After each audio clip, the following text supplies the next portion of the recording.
ഇന്ന് നമുക്ക് രണ്ട് ചോദ്യങ്ങളുണ്ട്. ഒന്നാമത്തെ ചോദ്യം എക്സ് പ്ലസ് വൈ സമം 10, എക്സ് വൈ സമം 24 ആയാൽ എക്സ് മൈനസ് വൈ എത്രയാണ് എന്നാണ് കണ്ടുപിടിക്കേണ്ടത്. അപ്പോൾ നമുക്കറിയാം എക്സ് പ്ലസ് വൈ എന്ന് പറയുന്നത് 10. നമുക്ക് എക്സിനും വൈക്കും സാധ്യമായ വിലകൾ ഇട്ട് കൊടുക്കാം. എക്സിന് 9 ഇട്ട് കൊടുക്കാം, പ്ലസ് വൈക്ക് 1 ഇട്ട് കൊടുക്കാം. 9 + 1 10 ആണല്ലോ. അപ്പോൾ ഈ കണ്ടീഷൻ സാറ്റിസ്ഫൈ ചെയ്തു. ഇതൊക്കെ ഇനി 8 കൊടുക്കാം. 8 + 2 അതും 10 ആണല്ലോ. 7 + 3 10, 6 + 4 10, 5 + 5 = 10. ഇവിടെ എല്ലാം നമുക്ക് സംഖ്യകൾ കൂട്ടിയാൽ 10 കിട്ടും. ഇനി അങ്ങോട്ട് പോകുമ്പോൾ 6, 4. ഇനി അങ്ങോട്ട് നമ്മളിങ്ങോട്ട് പോയി കഴിഞ്ഞാൽ ഈ സംഖ്യകൾ റിപ്പീറ്റ് ചെയ്ത് വരികയുള്ളൂ. അപ്പോൾ ഇത്രയും സാധ്യതകളാണ് നമുക്കുള്ളത്. ഓക്കെ, ഇനി നമുക്ക് നോക്കാം. X y = 24. അതായത് ഇത് എക്സ് ആണ്, ഇത് വൈ ആണ്. അങ്ങനെ എടുത്താൽ ഈ എക്സും വൈയും കൂടെ തമ്മിൽ ഗുണിക്കുമ്പോൾ 24 നമുക്ക് കിട്ടണം. നോക്കാം. 9 × 1 9 ആണ്, 24 അല്ല. 8 × 2 16 ആണ്, 24 അല്ല. 7 × 3 21 ആണ്, 24 അല്ല.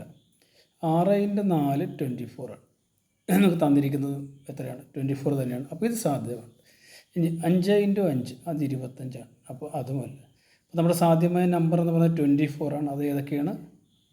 ആ രണ്ട് നമ്പറുകളെന്ന് പറയുന്നത് 6 ഉം 4 ഉം. അതായത് എക്സിൻ്റെ വില 6, വൈയുടെ വില 4. നമ്മളോട് ചോദിച്ചിരിക്കുന്നത് എക്സ് മൈനസ് വൈ ആണ്. എക്സിൻ്റെ വില 6, വൈയുടെ വില 4. അപ്പോൾ 6 - 4 എന്ന് പറയുന്നത് 2. അതായത് ഇവിടെ എക്സ് മൈനസ് വൈയുടെ വില 2 ആണ്. നമുക്ക് ഒന്നാമത്തെ ക്വസ്റ്റ്യൻ നമ്മൾ ചെയ്ത് കഴിഞ്ഞു. രണ്ടാമത്തെ ക്വസ്റ്റ്യനിലോട്ട് വന്നാൽ എക്സ് പ്ലസ് വൈ എന്ന് പറയുന്നത് 12 ആണ്. എക്സ് മൈനസ് വൈ എന്ന് പറയുന്നത് 4 ആണ്.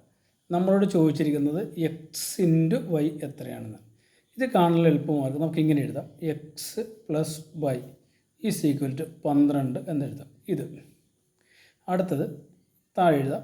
എക്സ് മൈനസ് വൈ സമം ഇതാണ് 4 എന്നെഴുതാം. തമ്മിൽ കൂട്ടിയാലോ? എക്സും എക്സും കൂടെ കൂട്ടിയാൽ 2x എന്ന് കിട്ടും. ഇനി ഇവിടെ ഒരു പ്ലസ് വൈ ഉണ്ട്, ഇവിടെ ഒരു മൈനസ് വൈ ഉണ്ട്. രണ്ട് തരം ചിഹ്നങ്ങളാണ്. നമ്പർ ഒരേ നമ്പറാണ്, വൈ ആണ്. ഇപ്പോൾ രണ്ട് തരം ചിഹ്നങ്ങൾ ഒരേ നമ്പറുമാണെങ്കിൽ കൂട്ടിക്കഴിയുമ്പോൾ അതെപ്പോഴും 0 ആയിരിക്കും. = 12 4 കൂടെ കൂട്ടിയാൽ നമുക്ക് 16 കിട്ടും. അതായത് നമുക്കറിയാം 2x എന്ന് പറയുന്നത് 16 ആണ്. അങ്ങനെയാണെങ്കിൽ എക്സിൻ്റെ വില എന്ന് പറയുന്നത് നമുക്കറിയാം 16/2 8 എന്ന് നമുക്ക് കിട്ടി. അതൊക്കെ അല്ലേ? ഇത് ഈ ഒരു ഇക്വേഷൻ നോക്കുക. എക്സ് പ്ലസ് വൈ = 12 ഇല്ലേ? അത് നമുക്കൊന്ന് എടുത്തെഴുതാം. X plus Y = 12. ഇത് നമുക്ക് തന്നിട്ടുള്ള കാര്യങ്ങളാണ് അല്ല. ഈ ക്വസ്റ്റ്യനിലുണ്ട് എക്സ് പ്ലസ് വൈ = 12 തന്നിട്ടുണ്ട്. ഇവിടെ എക്സിൻ്റെ വില നമുക്ക് കിട്ടി 8 അല്ലേ? അപ്പോൾ എക്സിൻ്റെ സ്ഥാനത്ത് 8 എഴുതാം. പ്ലസ് വൈയുടെ വില കണ്ടുപിടിക്കണം. = 12. ഈ വൈ നമുക്കിങ്ങനെ വൈ ഇങ്ങനെ എഴുതാം. ഈ വൈയുടെ വില കാണുവാനായിട്ട് ഈ 12 ഇവിടെ ഉണ്ട്.